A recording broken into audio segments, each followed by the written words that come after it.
అన్ని చోట్ల పోస్టర్లు అంటించేశారుగా? అంటించేసావు, చూసుకో. సరే అన్న. ఏంట్రా బాబు, ఈడేంటి ఎక్కడికి వచ్చేసాడు? నేను ఈడితో మాట్లాడను, నువ్వేంటో కనుక్కుంటానా? ఎందుకు వచ్చాడు? ఎవడో చూడరా, అన్నయ్య ఉన్నాడా? అన్నయ్య ఇదేంట్రా కొత్త పిలుపు? పట్టుకోరా. ఇవన్నీ పాత వరుసలే కదా అన్న. మీరు ఓటు అడగడానికి వచ్చినప్పుడు తమ్ముడు మాకు ఓటేస్తే మంచి చేద్దాం అంటారు కదా, ఇది అలాంటి వరుసే. చాలా తెలుగుగా మాడుతున్నారు అబ్బాయి. సరే ఎందుకు వచ్చావు, ఏం చేయాలి చెప్పు. బస్ డ్రైవర్ ఉద్యోగం కోసం అన్నయ్య ఆర్టీసీలో అప్లై చేశారంట. డబ్బులు ఇస్తే కానీ పని అవ్వదని మీరు చెప్పారంట కదా, అదే మీకు ఇచ్చేద్దామని వచ్చాను. నువ్వు అడిగిన 8 లక్షలు తెచ్చానన్న. పాత విషయాలు ఏమి మనసులో పెట్టుకోకు. డబ్బుల సంగతి పక్కనట్టు నీ అన్నయ్య ఉద్యోగం నా చేతుల్లో లేదు, నీ చేతి సంతకంలో ఉంది. నా సంతకమా? మీ అమ్మిలు రాసిచ్చేస్తే నా పని నీ పని అయిపోద్ది. ఏం లేదయ్యా, ఈ పేద పిల్లలు బడి కట్టాలని ఎప్పటి నుంచో అనుకుంటున్నాను. ఎక్కడ కట్టాలా అనుకుంటుంటే సడన్ గా నీ ఇల్లు గుర్తొచ్చింది. అందుకే అడిగాను. మీ అమ్మ కొలువున్న ఇల్లు గుడి లాంటి బయట అవడం మంచిదే కదా. ఏమయ్యా, మీ అన్న ఉద్యోగం కోసం సంతకం పెడతావా? అది ఏంటి ఆలోచిస్తున్నావు? పెడతానన్నా. పేపర్ తీయండి రా. రే, అన్న ఉద్యోగం ముఖ్యమా, అమ్మ పేరు మీద ఉన్న స్థలం ముఖ్యమా ఆలోచిస్తే అన్న ఉద్యోగమే ఇప్పుడు ముఖ్యం రా. నువ్వు మాట్లాడుకో. ఇదిగో ఇందులో 3 చోట్ల పెట్టాలి, చూపించరా. పెట్టు. నువ్వు పెడతావని నాకు తెలుసయ్యా. ఇక్కడ పెట్టు. మావయ్య ఉన్న ఇల్లు మాత్రం వదిలేండి, మిగతా స్థలం తీసుకోండి. అలాగే చేద్దాంలే. పెట్టు. ఇదిగోండి సార్, మీరు చెప్పినట్టుగానే మీ వాడి చేత ఖాళీ పేపర్ల మీద సంతకం పెట్టించేశాడు మా నాన్న. గొప్ప ఐడియా వేసి సంతకం పెట్టేలా చేశారు మీరు.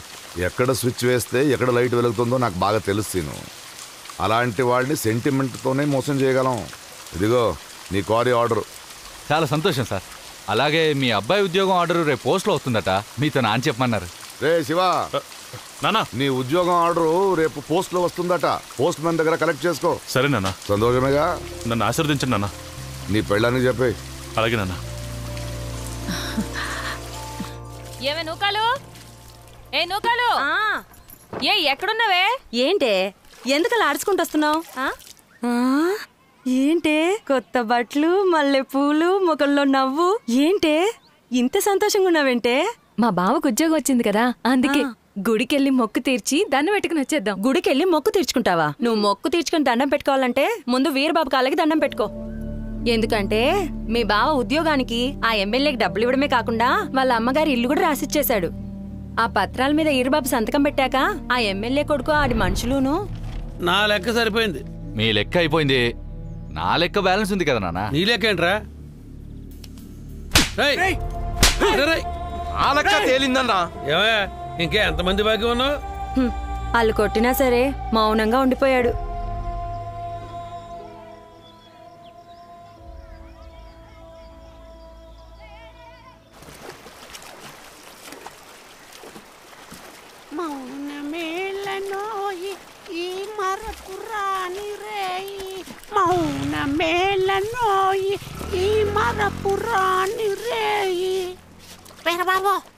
జానికమ్మ వాయిస్ నా నోట్లోంచి అలాగే వస్తుంది.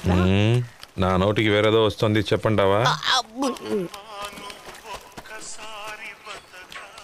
రే, ఈ పాట అయితే నేను నిజంగా బాగా పాడతాను, ఓసారి వినొచ్చు కదా. అమ్మా నువ్వు ఒక్కసారి తాచి కొడితే సౌండ్ ఆగిపోద్ది. ఇంకా నయం ఆపకపోతే ఊపిరి ఆగిపోయింది. నీలకాను ఎందుకు? అర్రే. హలో, పాసలపూడి వీరబాబు గారేనా? నేనే మాట్లాడుతున్నాను. తవరెవరు? నేను రేణుని మాట్లాడుతున్నాను. అందుకే వేణువులా ఉందా? ఏంటి విషయం? మరేం లేదు, మా ఇంట్లో చిన్న వేడుకుంది, దానికి కొంచెం పందిరేయాలి. వేసేద్దాం. అడ్రస్ వాట్సాప్ లో పంపిస్తా. నీ ప్రేమ తగలయ్యా, ఇలా నాతో పేడ కళ్ళు ఎత్తిస్తున్నావు కదరా. ఇదిగో చూడు, తన కోసం నువ్వు ఏమైనా ఎత్తుకో, నాకేంటి కర్మ. ఏంటి తట్టెత్తాలా? ఇప్పుడు పెంట, తర్వాత ఏమెత్తుతా? నోరు మూసుకుని చెప్పిన పని కాని. ఏంటి నోరు మూసుకుని చేయాలా? ఏమా పందిర్లు వేసుకునే వాళ్ళతో ఇలా పేడ ఎత్తుతావా? మీరు మాత్రం ఆ రోజు నీళ్ళ క్యాన్లు తెప్పించుకుని ముగ్గేయించుకోలేదు. రివైంజా? అలాగే అనుకో. ఆ రివైంజ్ ఏదో ఆడితే ఎట్టుకో, నా గురించి తెలియదు అనుకుంటా. ఎటువంటి ఎత్తు వచ్చినా ఎడం చేత గుద్దుగుద్దు అవతల పారేస్తాను. ఏంటి ఎద్దులు గుద్దులు ఎందుకురా మేడం? పెద్ద పందిరేస్తాం, అడ్వాన్స్ ఇవ్వచ్చుగా. ఓ భజన అడుగుతున్నావా? ఓ పాలు లోపలికి రా. రాగు ఏమా, ఇప్పుడు లోనకి ఎంత రమ్మంటావు? మిగిలిపోయినట్లు తోయించడానిక? గడప ముందు నుంచుని ఇవ్వకూడదు తీసుకోకూడదు అంటారు, అందుకే రమ్మంటున్నాను. పాదండి.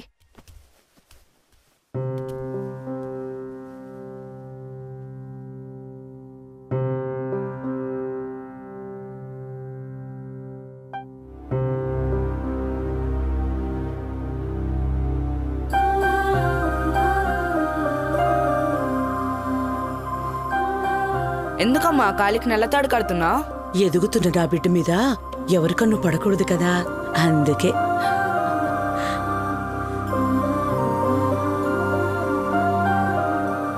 పులచ్చి మేక దాక్కో దాక్కో, పులచ్చి మేక దాక్కో దాక్కో, పులచ్చి మేక. ఎందుకమ్మా పట్టేసుకున్నావు? నా కొడుకంటే నాకు ప్రాణం కదా, అందుకే పట్టుకున్నా.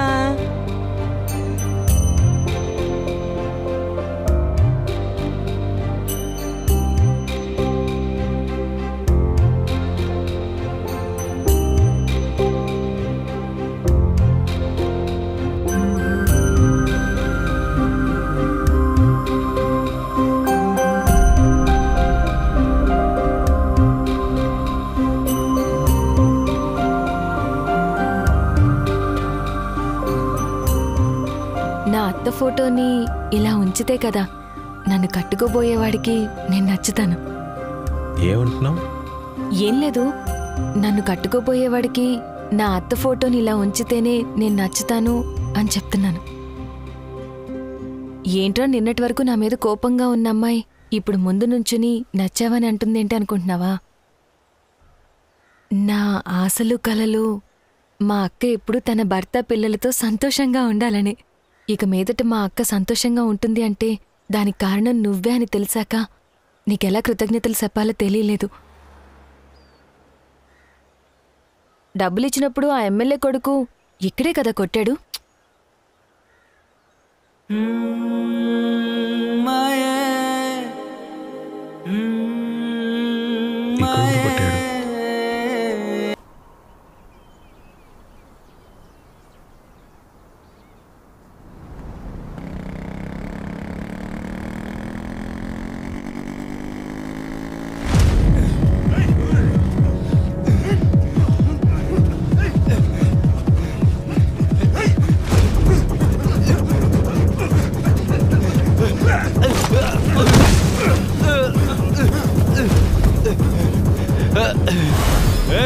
మా నాన్నకు తెలిసిందనుకో. ఎరా ఎమ్మెల్యే కొడుకు అయినంత మాత్రాన ఊర్లో ఉన్న పనులన్నీ మీరే చేసుకుంటారా? మేము నోట్లో వేలేసుకుని చూస్తూ ఉండాలా?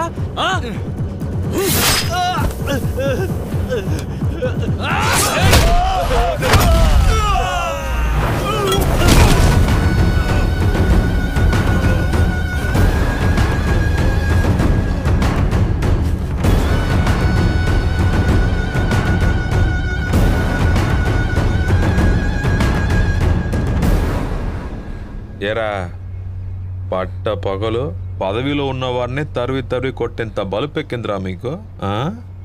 మిమ్మల్ని తుక్కు తుక్కుగా కొడితే ఏంటి? తుక్కు తుక్కుగా కొడతావా నిన్ను?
ఏం చేయడు, కాళ్ళ దగ్గర అడిగిపోతాడు.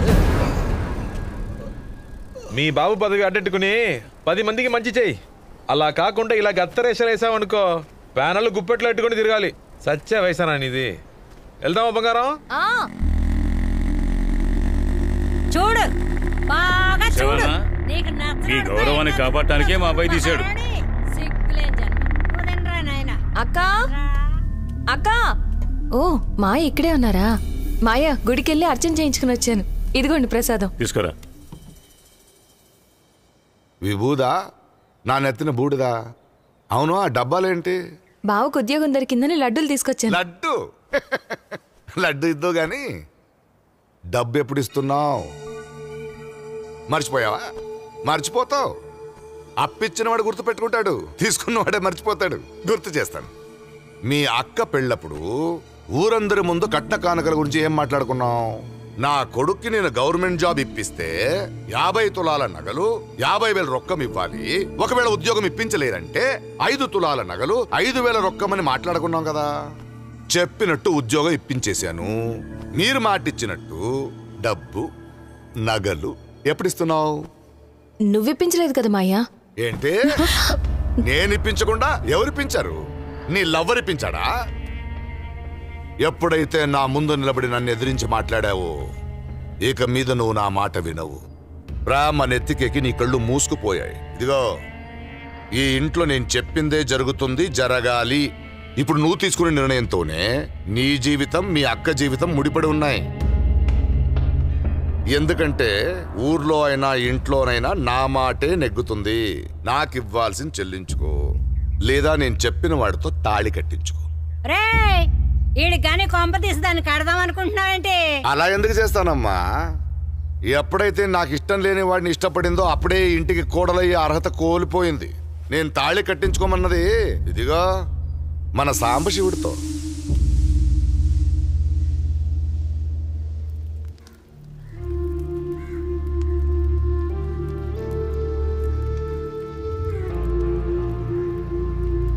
నేను చెప్పేది వినవే. నా జీవితం బాగుండాలని నా కోసం ఆలోచిస్తూ నీ జీవితం పాడు చేసుకోకు. ఇక నేను సాధించేదేముంది? 3 పిల్లలు పుట్టాక. అంత మంచివాడు నీకు మొగుడుగా దొరకడం అంటే నిజంగా నీ అదృష్టమే. నువ్వు బావతో ఈ విషయం గురించి మాట్లాడేవాక? మాట్లాడకుండా ఉంటానా? దానికి ఆయన ఏం చెప్పారో తెలుసా? వీళ్ళు చూసుకుని ఇచ్చేస్తానని మీరు చెప్పిందే మా నాన్న అడిగాడు. కొత్తగా ఏం అడగలేదు కదా. ఇదిగో తొందరగా అయ్యేలా చూడండి, లేకపోతే మా నాన్న సంగతి తెలుసు కదా, పరువు గురించి కూడా ఆలోచించడు. ఆయన కూడా వాళ్ళ నాన్నలాగా ఇంకో దాన్ని ఉంచుకోవాలనుకుంటున్నాడేమో. అది జరగని పని అమ్మా. పెదనాన్న, నా మేనల్లుడు అది ఎట్టి పరిస్థితిలో జరగనివ్వడు. ఈ భూపతిగాడు మీ ఇద్దరి జీవితాలతోనే కాదమ్మా, నా చెల్లెల జీవితంతో వాడి చెల్లెల జీవితంతో కూడా ఆడుకున్నాడు. వాడికి నచ్చని పని ఎవరన్నా చేశారనుకో వాళ్ళ జీవితాలు నాశనం అయ్యారకు ఊరుకోడమ్మా. వాడికి నాకు బద్ధవైరం ఉన్నా నా చెల్లెల్ని ఇచ్చాను కాబట్టి చేతులు ముడుసు కూర్చున్నానమ్మా. ఆ సమయంలోనే మా చుట్టుపక్కల ఊళ్ళకి సొసైటీ ఎలక్షన్లు వచ్చినాయి. దానికాడు గురునాథం అని ఒక శాతగాను నిలబెడితే నేను నా తమ్ముడు అడ్డు చెప్పాం. మా అయ్య చెప్పింది కూడా సబబే కదా. ఆ కోపం మా మీద చూపించకుండా మా చెల్లి మీద చూపించాడమ్మా. ఆ పరిస్థితుల్లో మా తమ్ముడు బాలు ఆడి చెల్లెలు ధనం ఒకరి మీద ఒకరు మనసు పడ్డారు. ఆ విషయం నాకు నా చెల్లెలికి తెలిసింది. ఇప్పుడు మనం ఏం చేద్దాం అన్నయ్య? వరసైనలు కాబట్టి ఒకరినొకరు ఇష్టపడ్డారు, పెళ్లి చేసేద్దాం. మీ ఆయనతో మాట్లాడమ్మా. మీ కుటుంబంలో నిన్ను పెళ్లి చేసుకుందే అసహ్యం అనిపిస్తుంది. ఇంకా నా చెల్లి నీ తమ్ముడికిచ్చి పెళ్లి చేయాలా? ఏ మొహం పెట్టుకుని అడుగుతున్నావే? నేను ఈ ఊర్లో ఏది చెప్తే దానికి ప్రతి ఒక్కరు గంగిరెద్దులా తలాడిస్తారు. మీ ఇద్దరు అన్నలు ఏది అడిగినా ఎదురు తిరిగి మాట్లాడతారు. నాకు ఎదురు చెప్పిన కుటుంబంలో నా చెల్లిని ఇవ్వను. ఒక పెళ్ళాంగా అన్నం వండడం ఆకలి తీర్చడం మాత్రమే చూసుకో. ఇలాంటి బ్రోకర్ పనులు చేయకు. ధనలక్ష్మి, నువ్వు అనుకున్నట్టు ఏ పెళ్లి జరగదు. మీ అన్నయ్య ఎట్టి పరిస్థితుల్లోనూ జరగనివ్వరు. ఇలా చూడదినా, మా అన్న రక్తం పంచుకునే నేను పుట్టాను. ఆడికున్న పొగరు పౌరుషం నాకు ఉంది. ఎలా మాట్లాడి పెళ్లి కొప్పించుకోవాలో నాకు తెలుసు.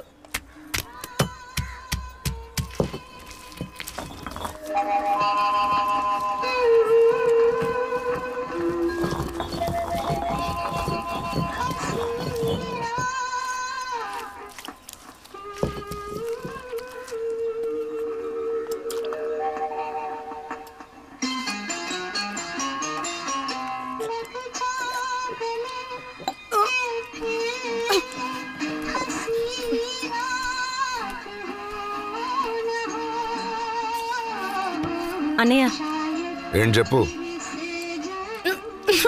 ఏం లేదు. బాలు మామ నేను ఒకరినొకరు ఇష్టపడ్డాం. వదిన అడిగితే నువ్వు కుదరదన్నావంట కదా. ఈ పెళ్ళికి నువ్వు ఒప్పుకోకపోతే నేను చచ్చిపోతానన్నయ్య. నేను ఇంతకు ముందే గన్నేరు పప్పు నోడుకొని తాగేశాను. నా నిర్ణయానికి నువ్వు ఒప్పుకున్నట్టయితే నన్ను హాస్పిటల్ తీసుకెళ్లి కాపాడు. ఇష్టం లేకపోతే నన్ను ఇలాగే వదిలేసి చచ్చిపోతాను. ఏయ్, నన్ను కాపాడన్నయ్య. మహా, ఏమైందండి? హాస్పిటల్ తీసుకెళ్ళాలా? కన్నేరు పప్పు తినేసిందట